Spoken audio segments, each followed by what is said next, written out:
Have you ever looked at her, yes, her, and wondered what it really takes to win her heart, beyond cheesy pickup lines or flashy gestures? What if I told you that science has already cracked the code, and that by the end of this video, you'll not only understand the psychology behind attraction but learn 5 proven methods to genuinely stand out in her eyes? This isn't some vague, be confident advice. This is real, backed by behavioral studies, evolutionary biology, and neuroscience. So stay with me, because point number 4 is something even most relationship coaches won't tell you, and it could be the game changer you've been missing. Let's begin with the first, the power of vulnerability. In a world where everyone's wearing emotional armor, showing authentic vulnerability is a magnetic trait. According to a study published in the Journal of Social and Personal Relationships, people who disclosed personal stories in the early stages of interaction were rated as significantly more attractive and trustworthy. So, how do you use this? Don't just share your achievements. Talk about what shaped you, what hurt you, what taught you something. When she sees the real you, flaws and all, it subconsciously signals emotional maturity, and that's a major green flag. But here's the catch. Vulnerability isn't weakness, it's controlled openness. Think of it as showing you're human, not broken. Now let's move to the second, mirroring her body language. And no, this isn't manipulative. It's a subconscious phenomenon known as the chameleon effect. Research from New York University found that people naturally mimic those they're attracted to or aligned with, and vice versa. Mimicking creates connection. So next time you're with her, subtly reflect her tone, pace, posture, even hand gestures. Done right, it builds rapport at a subconscious level, and she'll feel like you just get her, without even knowing why. And here's where it gets interesting.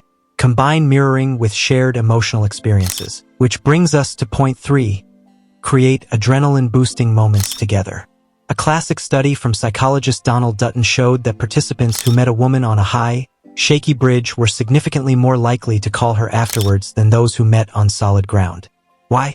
Because the brain often confuses physiological arousal with romantic attraction, a phenomenon called misattribution of arousal. So instead of the usual coffee date, go for something thrilling, a roller coaster, a hiking trail, a dance class. Her elevated heart rate will trick her brain into associating excitement with you. Now, remember how I mentioned a game changer? Here it is, scarcity and strategic mystery. According to a 2011 Harvard study, people are more attracted to individuals whose opinions of them are uncertain, meaning, if she's not completely sure how you feel, she'll think about you more. But here's the twist.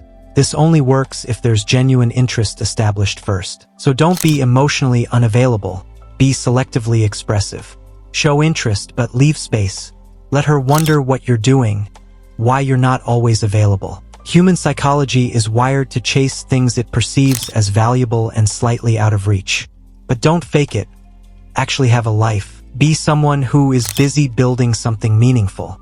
That leads us to the final and perhaps most powerful strategy. Become her dopamine trigger. Every time you make her smile, laugh, or feel deeply understood, her brain releases dopamine, the feel-good neurotransmitter. The goal isn't to impress her. It's to associate your presence with pleasure and ease. This is why consistent, positive micro-interactions matter more than grand gestures. Compliment something other guys won't notice. Her ideas, her laugh, the way she thinks. Send her a voice note after a great conversation just saying, "I can't stop thinking about what you said earlier. It really stayed with me." It's subtle, it's powerful, because neuroscience tells us we remember feelings, not facts. When she thinks of you, her body will remember the emotion. And if that emotion is consistently positive, warm, and a little exhilarating, congratulations, you're no longer just some guy. You're her emotional home. But before we wrap this up, here's the plot twist. None of these methods work if they're not coming from a place of authenticity. You can't outsmart biology with gimmicks. But when you blend intention with genuine presence, when you become self-aware, emotionally intelligent, and purpose-driven, you become the kind of man who doesn't need to chase, because he attracts. So, which of these 5 strategies will you try first? Or better yet, how can you combine them? Imagine being that man who knows how to spark connection through emotional depth, who mirrors subtly, who builds thrilling moments, who creates mystery, and who becomes her favorite emotion. This isn't manipulation, it's mastery. And if you want more science-backed relationship psychology broken down in a way no one else on YouTube does, hit that subscribe button because we're just getting started.